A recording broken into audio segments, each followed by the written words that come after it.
Everything okay with your mom on her end? She is. Thank you. I appreciate that. She's a little bit older, immunocompromised, so we were very worried when she was diagnosed with COVID. This thing is as real and as scary as everyone says it is. But Mm-hmm. thankfully, she's on the mend, out of the hospital, out of quarantine, and yeah, just hope everyone continues to stay safe. This is very much a serious deal. Yes, sir. Well, I'm glad to hear everything is okay with your mom. All right, let's talk basketball. The other night, Carolina got manhandled at Clemson after building some momentum heading into that game. Does that loss take away the progress this team had made leading up in the last couple of weeks? I think it can, but it doesn't have to. Some of the things that UNC did against Clemson, I believe at least they're an anomaly. So, the number one thing that I would look to is Armando Bacot, who Roy Williams has said has been UNC's most consistent player all season. I would agree with that. Mm-hmm. He's sort of been a force in the low post. He's in my opinion, got the best post moves on the team. And he only had one shot. I mean, he didn't even have an attempt in the first half. Right. So obviously that's atypical, and you don't expect to see that again. The offensive rebounding disparity, that's been something this team's been able to hang its hat on all season. That wasn't there against the Tigers either. So, I think there are some things that you worry about. You worry about energy, you worry about effort. Clemson is, despite having lost 4 or 5 going into that game, Clemson is still an elite defensive team, top 20 basically in Ken Palm's defensive efficiency rankings.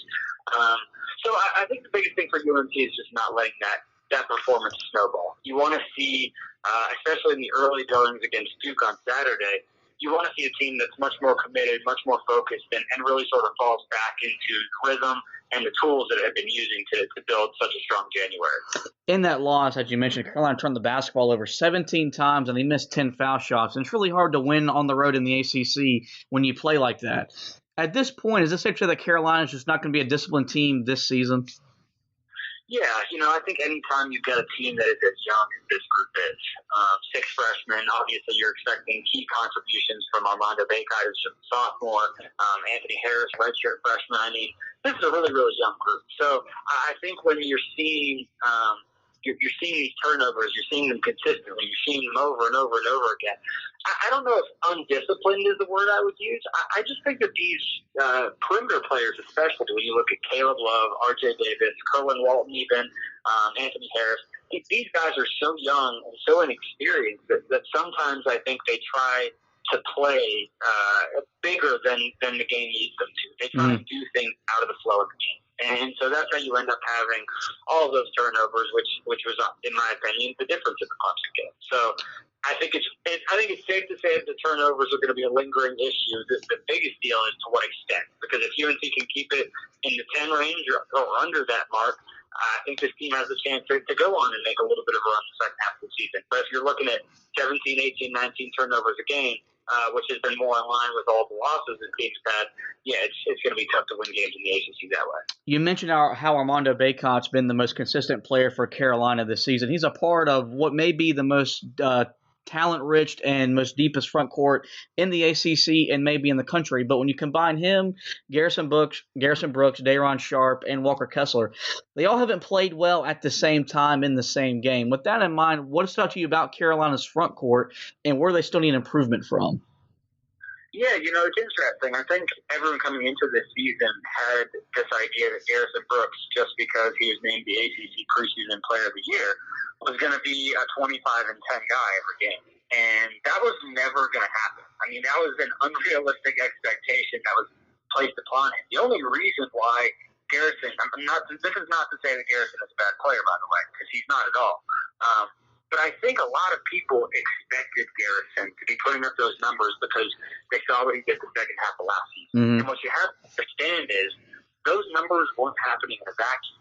They were coming because his usage rate was so high, especially after Cole Anthony went down with an injury, that he basically had a green light whenever he wanted to take a shot.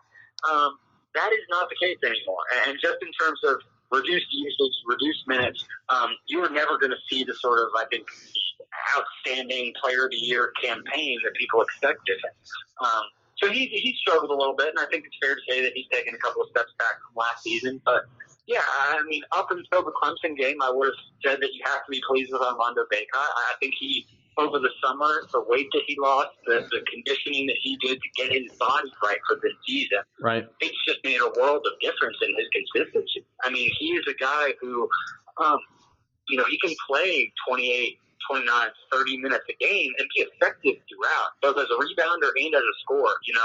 Of all of the bigs you mentioned, I think he is the guy who is the best true big in terms of post moves, counters, getting the ball in the block, and just having an arsenal of tactics to try and get the ball in the hoop.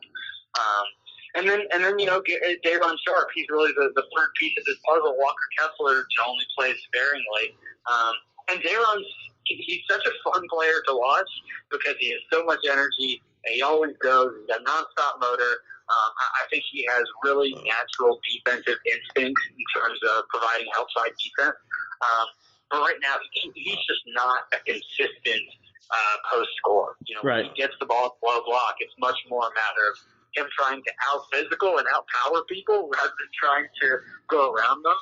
And that's something that, in the years to come, whether it's at UNC or in the NBA, that's going to continue to get coached up in his game. But right now, all three of those guys do something differently that they do well, but not all of them have been able to overlap so far. I think that if UNC is able to have a game where all three are going, ideally that's when you would see the best potential out of this UNC group. Right. Brennan, it's no secret that Carolina is as young in the backcourt as they've ever been, especially under Roy Williams. But with that being said, we've seen both Caleb Love and R.J. Davis make strides in ACC play before the loss at Clemson the other night. How much do you think COVID has affected their development this season? And is there a scenario where those guys are big-time players in this season? Yeah, I think it would be a lie to say that COVID hasn't impacted it, right? Because when you're talking about any freshman coming in this season, they've been impacted. There was less time over the summer. There was less time in the fall ramping up to the season to get prepared. You didn't have the closed-door scrimmages against Villanova, for example. You didn't have exhibition games. You didn't have a full non-conference slate. So a lot of these things, and even some of the non-conference games that UNC did have, you talk about the ACC, or not the ACC, excuse me, the Asheville Maui Invitational. Normally, that trip is so important for the new guys because it allows them to really, really gel with the returners. It gives them an opportunity to build some camaraderie on and off the court, and that off-the-court connectedness is something that I think has really been lacking for a lot of young teams across the country right now. But that said, I've been really impressed with both of their development, especially of late. I had a chance to see RJ play in person in high school, and he's just a dynamite scorer. He has natural scoring instincts. And again, I think if he was probably a couple of inches taller, we would be talking about him in the same vein as Caleb Love in terms of expectations for their career trajectory. Right. And then Caleb, his shooting was so putrid at the beginning of the year, it couldn't have possibly gotten worse. So seeing him finally knock down a few, I think, has changed UNC's offense a little bit, providing a little bit more floor spacing. But unless those guys continue to knock down shots from the perimeter, that really, along with limiting turnovers, needs to be their two primary focuses.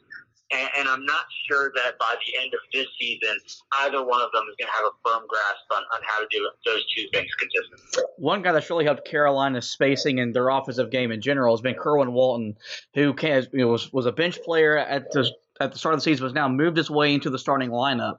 Has his success surprised you at all? And if you had to project his career moving forward, what kind of player will Walton be in his time in Chapel Hill? Kerwin Walton has not surprised me. He has shocked me.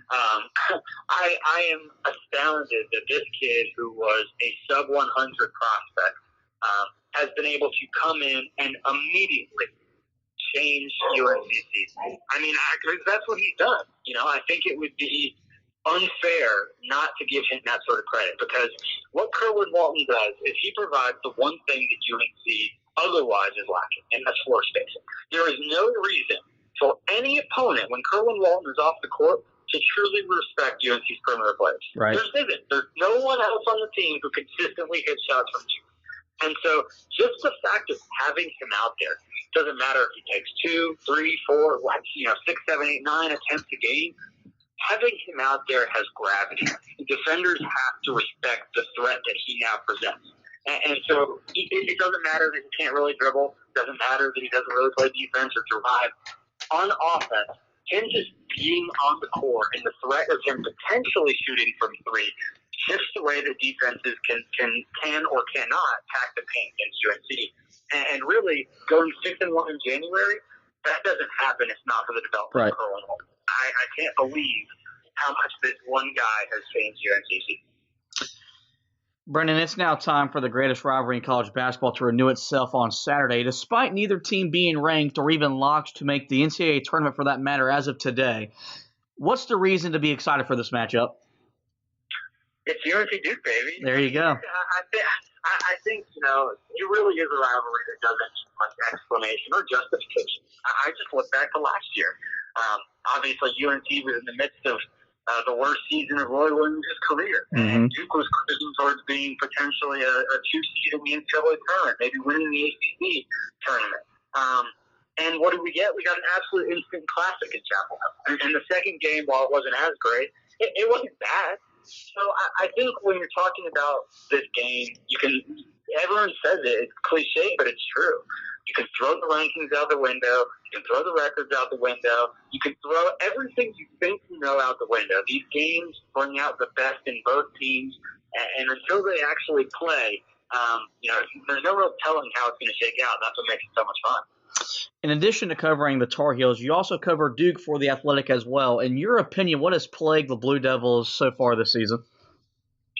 Yeah, I think the things that you see at UNC are perhaps even more magnified at Duke. And what I'm talking about there is the inexperience. Mm-hmm.